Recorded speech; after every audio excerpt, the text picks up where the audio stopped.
ઉપર MEAની press conference યોજાઈ હતી।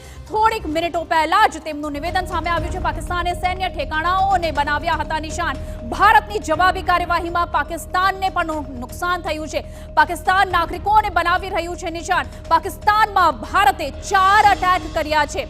પ્રવાસી વિમાનોને ઢાલની જેમ ઉપયોગ કરે છે પાકિસ્તાન। પાકિસ્તાનને તુર્કીએ ડ્રોનનો પણ કર્યો છે ઉપયોગ। તો આ મોટું નિવેદન અત્યારે MEAની પ્રેસ કોન્ફરન્સમાં સામે આવ્યું છે। વિક્રમ મિસ્રી જે વિદેશ સચિવ છે તેમનું આ નિવેદન સામે આવ્યું છે। સાથે જ વિંગ કમાન્ડર વ્યોમિકા સિંહ અને સોફિયા કુરેશી કર્નલ તે પણ અહીં પ્રેસ કોન્ફરન્સમાં હાજર હતા અને આ નિવેદન મોટું સામે આવ્યું છે પ્રેસ કોન્ફરન્સમાંથી। સાથે જે પણ કહેવામાં આવ્યું છે કે ડબલ સ્ટાન્ડર્ડ પાકિસ્તાનનું આમાં સામે આવી ગયું છે, કારણ કે પાકિસ્તાને જેટલા પણ ડ્રોનથી અટેક કર્યા છે તે માનવા માટે બિલકુલ પણ તૈયાર નથી પાકિસ્તાન।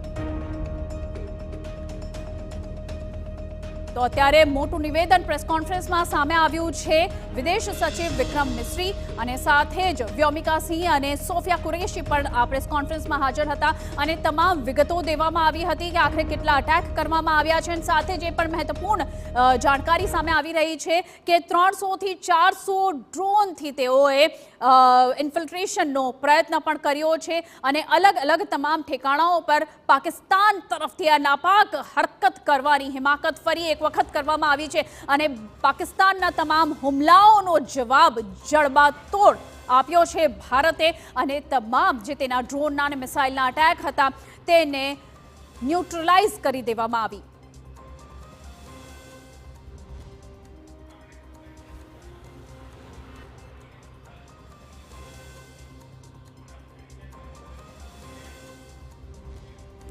તો ભારત અને પાકિસ્તાન